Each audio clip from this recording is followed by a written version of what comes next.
with all the rights, privileges, and responsibilities appertaining thereunto.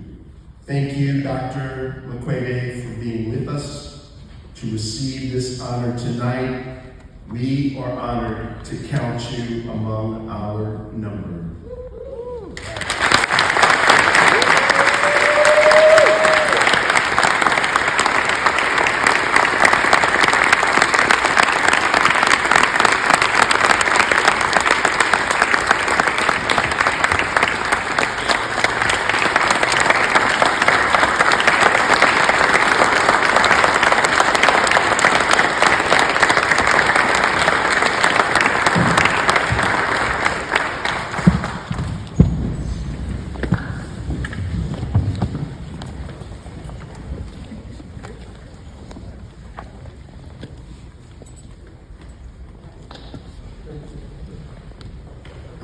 The podium is yours, Doctor.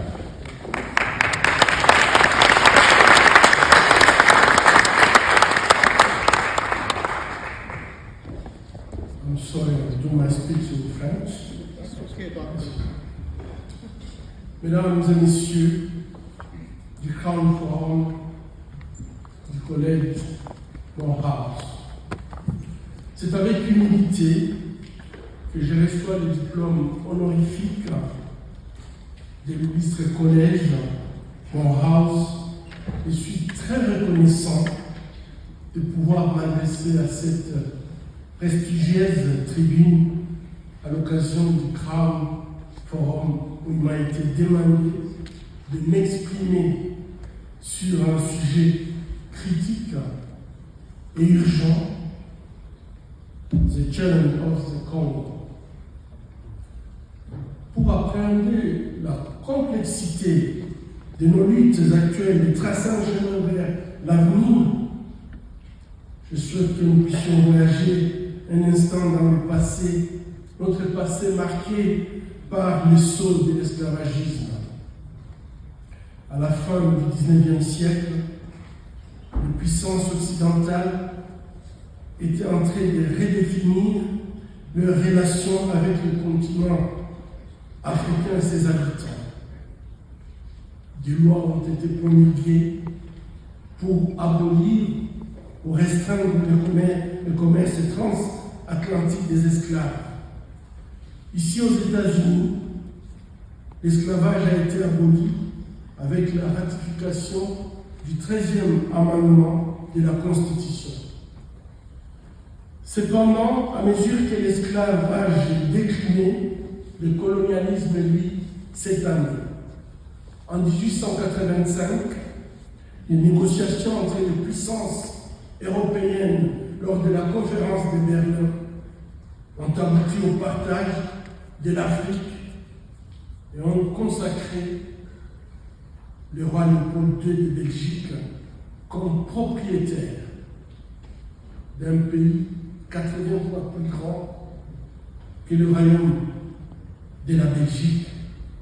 Et ce pays, c'était le soi-disant État indépendant du Congo. Alors que l'Occident connaissait une révolution industrielle qui apportait progrès et confort aux uns, le cœur de l'Afrique souffrait de l'esclavage et du travail forcé pour satisfaire le besoin de puissances coloniales en ressources naturelles telles que les caoutchoucs. On va se passer des détails.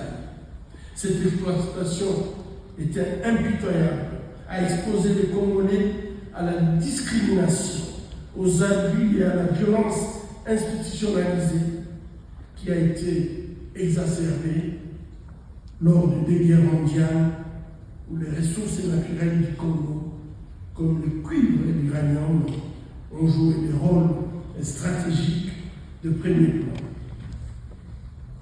Pendant cette même période, de l'autre côté de l'océan Atlantique, les États-Unis connaissaient une lutte primordiale pour la justice et les droits civils.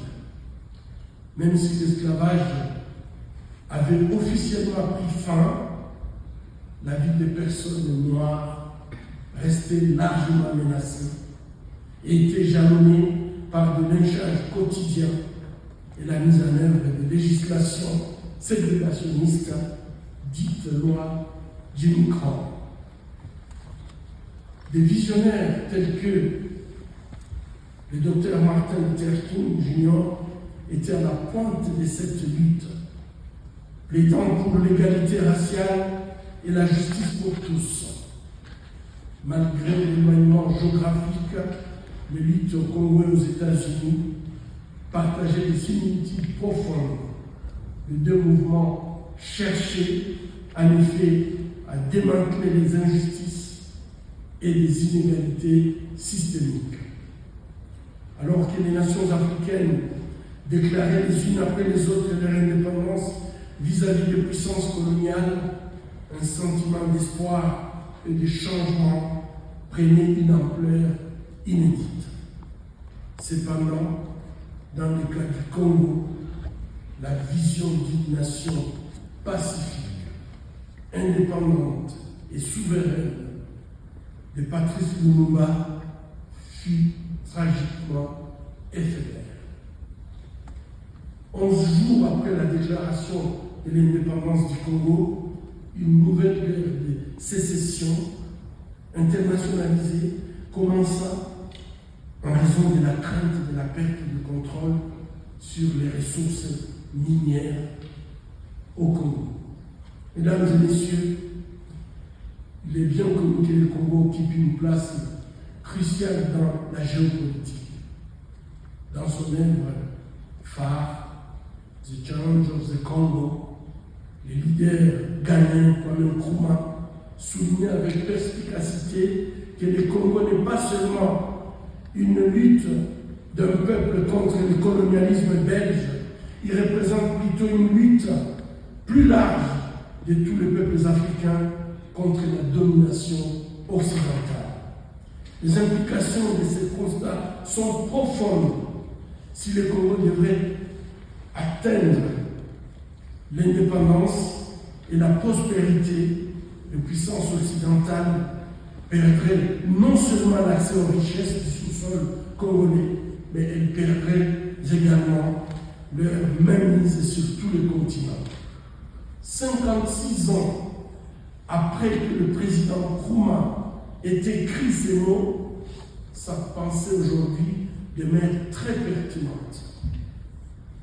Alors que je me tiens devant vous aujourd'hui, 63 ans après l'indépendance du Congo, je peux vous relater une histoire. Je ne peux pas vous relater une histoire de prospérité, de développement ou de paix.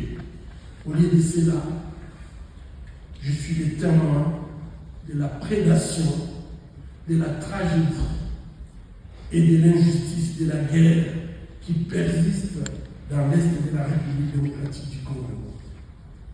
La région orientale du Congo, où se trouve une grande majorité des réserves mondiales en étant tungstène, tantal et or, est devenue un champ de bataille.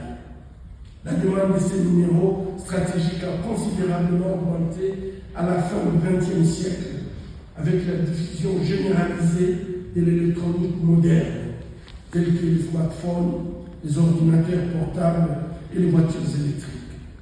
La lutte pour le contrôle des mines dans l'est du Congo a ainsi alimenté des conflits armés internationaux ou internationalisés, causant la mort des millions de Congolais. Et si je parle de morts, c'est puisque compter, c'est comme si ça n'intéressait plus personne.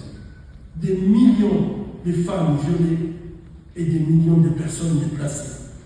Il s'agit du conflit le plus meurtrier depuis la Seconde Guerre mondiale. Aucune famille n'a été épargnée par la barbarie humaine ayant plongé la population dans un profond traumatisme. En tant que médecin exerçant ma profession dans ce contexte de guerre, j'ai rapidement été le témoin des horreurs infligées aux femmes de ma communauté. La violence sexuelle est devenue une arme de guerre utilisée avec une redoutable efficacité pour terroriser les populations autochtones et contrôler les zones riches en minerais. Confrontés à la commission de ces atrocités qui défient l'imagination, nous avons fondé en 1999 l'hôpital de Panzi à Bukavu, un lieu de prise en charge et de refuge pour les survivants de violences sexuelles liées au conflit. 10 ans plus tard, la Fondation Panzi a été créée. Ensemble, l'hôpital de Panzi et la Fondation ont pu traiter depuis plus de 80 000 survivantes en leur fournissant des soins holistiques. De la prise en charge médicale et psychosociale à l'assistance juridique et socio-économique, nous cherchons tout simplement à fournir les outils et les ressources nécessaires pour que les victimes se transforment en survivantes et en actrices du changement dans notre société. Malheureusement, malgré le temps qui passe, nos services continuent d'être sollicités de manière croissante, nous rappelant chaque jour que les horaires inhérentes au conflit continuent jusqu'à ces jours. Dès le début de la guerre, les cas de viol étaient souvent marqués par une violence extrême. Cette violence pouvait entraîner une complication médicale connue sous le nom de fistule. Une fistule, en fait, il s'agit d'une communication anormale entre la vessie et le vagin, ou entre le rectum et le vagin. Ça peut être dû à un traumatisme post-viol, ou ça peut être dû à un accouchement difficile. Et depuis 1999, nous avons traité près de 9 000 cas de fistule à Panzi à travers des interventions chirurgicales.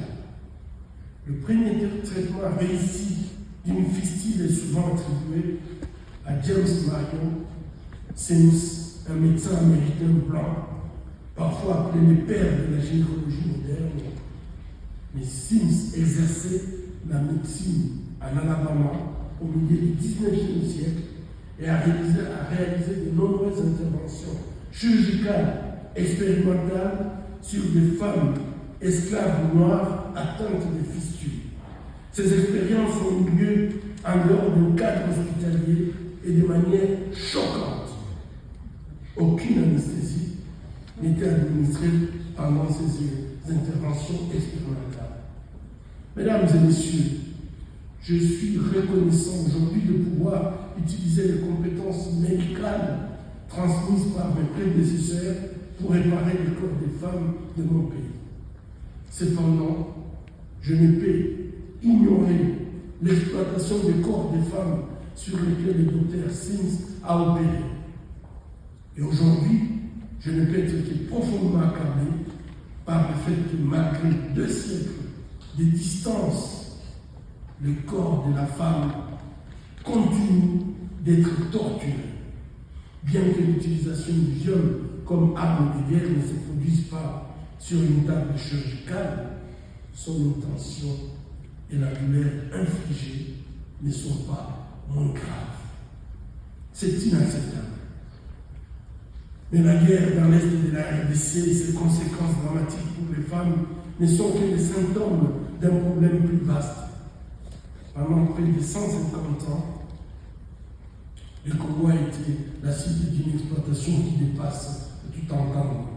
De nombreux intérêts étrangers bénéficient de l'instabilité et du chaos, comme en témoigne l'agression récente soutenue par des régimes voisins tels que ceux de Kigali et de Kampala. Les leaders de ces pays exploitent cette économie de guerre et le commerce des minerais de sang depuis des décennies. Des politiciens et des autorités cupides collaborent avec les rebelles et des seigneurs de guerre, tous animés par le désir de s'approprier une part du gâteau dans cette bijouterie à ciel ouvert qui est la République démocratique du Congo. Aujourd'hui, en ce moment même, mon pays est pillé avec la complicité des dirigeants congolais et de multinationales, et ceci en toute impunité dans l'indifférence totale de la communauté internationale. Ainsi, nous faisons le constat amer que malgré l'abolition de l'esclavage et l'ère des indépendances, le peuple congolais, à l'instar d'autres communautés noires à travers le monde, fait toujours l'objet d'une forme camouflée d'esclavage et d'exploitation brutale qui nous maintient dans des conditions infra-humaines. Mesdames et messieurs, le temps est venu de reconnaître les causes profondes qui alimentent les cycles de violence à l'est du Congo. Le chemin de la paix durable est possible. Nous devons d'abord reconnaître le rôle des acteurs nationaux et internationaux dans la perpétuation de ces conflits. Nous devons reconnaître le lien entre les violations graves des droits humains et l'exploitation illégale et le commerce illicite des minéraux stratégiques et des ressources naturelles. Nous devons mettre fin à la culture de l'impunité qui permet aux auteurs de violences sexuelles et d'autres crimes d'échapper à la justice. Ainsi, nous exhortons les États-Unis à sanctionner les individus qui sont connus, tant nationaux qu'étrangers, responsables de la déstabilisation de la région du Grand Lac et de la mise en péril de la démocratie en République démocratique du Congo. De plus, pour enrayer le cycle de la violence armée, nous plaidons en faveur d'un commerce des minéraux transparent qui doit être exempt de conflits. Il faut éviter le travail des enfants dans les mines, de l'exploitation sexuelle et surtout ne pas créer des dégâts environnementaux. À mesure que l'Occident se tourne vers une économie verte pour faire face au changement climatique, nous devons impérativement établir des chaînes d'approvisionnement propres qui garantissent la transparence de l'extraction jusqu'au point de vente des produits finaux dans le monde entier, et ceci y compris aux États-Unis. En outre, nous soutenons également, aux côtés des victimes et des survivants, de la création d'un tribunal similaire à Nuremberg pour le Congo. Nous plaidons aussi pour l'adoption et la mise en œuvre d'une stratégie holistique de justice transitionnelle, car il n'y aura pas de paix durable sans la justice, la vérité et des réparations. Il est temps d'établir les liens étroits entre la prévention des conflits, d'une part, la justice transitionnelle, l'état de droit et la consolidation de la paix dans notre région. Enfin, nous exhortons vivement les partenaires clés de la République démocratique du Congo, y compris les États-Unis, à défendre leurs valeurs fondamentales. Vous avez des valeurs fondamentales, vous devez les défendre dans vos relations extérieures et œuvrer pour un véritable changement démocratique lors des élections générales qui sont prévues en République démocratique du Congo cette année. L'environnement préélectoral est tendu en raison des préoccupations concernant l'indépendance de la Commission électorale et de la Cour constitutionnelle. Les importantes restrictions de l'espace démocratique et des tentatives d'exclusion des leaders de l'opposition de la course à la présidentielle. Face à ces signaux alarmants, il est impératif d'exercer une pression en faveur d'une alternance démocratique véritable et de surveiller étroitement le processus électoral. Nous devons nous assurer que les résultats des élections reflètent véritablement la volonté du peuple congolais pour éviter une farce électorale et rompre avec les crises de légitimité récurrentes qui ont enclenché les cycles de violence et d'instabilité politique et sécuritaire, et ceci c'est depuis des décennies. Mesdames et messieurs, les défis du Congo et les défis de chacun de nous. C'est un défi pour l'égalité entre les sexes, les classes et même l'égalité entre les nations. C'est le défi pour une économie mondiale équitable et non destructrice, car chacun de nous détient une partie du Congo dans sa poche, dans son téléphone, nous tous dans nos ordinateurs. Nous avons une petite partie du Congo et dans les batteries de nos voitures électriques qui sont dites vertes. Alors que mon temps avec vous touche à sa fin, je me souviens que nous sommes ici à Morehouse College, une université historiquement noire. Le Morehouse College a longtemps été un phare d'excellence, non seulement en matière académique, mais aussi en favorisant une culture de leadership responsable et de masculinité positive. Aujourd'hui, nous comptons sur vos voix pour promouvoir un changement positif tant aux États-Unis que dans le monde entier. Il est temps d'éradiquer l'humanisme sélectif et les doubles standards qui sapent tout simplement la confiance dans les institutions internationales et dans le multilatéralisme. De plus, nous exhortons à encourager vos dirigeants à privilégier la dignité humaine plutôt que les intérêts économiques et financiers en alignant la géopolitique sur les valeurs fondamentales gravées dans le marbre des monuments et mémoriaux de cette nation. Pour embrasser vraiment la liberté et la justice, nous devons aussi défendre l'égalité des sexes et les droits des femmes. Il est essentiel de reconnaître que l'autonomisation des femmes et la promotion de la masculinité positive sont fondamentales pour parvenir à une société juste et équitable. Au mot du docteur Martin Luther King Jr., personne n'est libre tant que tout le monde n'est pas libre. Nos destins sont interconnectés et les quêtes de justice au Congo et aux États-Unis sont profondément liées. Avec vous, je partage des ancêtres, des liens et des barrières systémiques qui persistent dans nos sociétés. Mais ensemble, indignons-nous et résistons contre l'injustice et les inégalités. Ensemble, luttons contre la prédation des ressources naturelles à l'est de la République démocratique du Congo. Ensemble, luttons contre l'esclavage camouflé du peuple congolais pour la libération de notre humanité. Je vous remercie.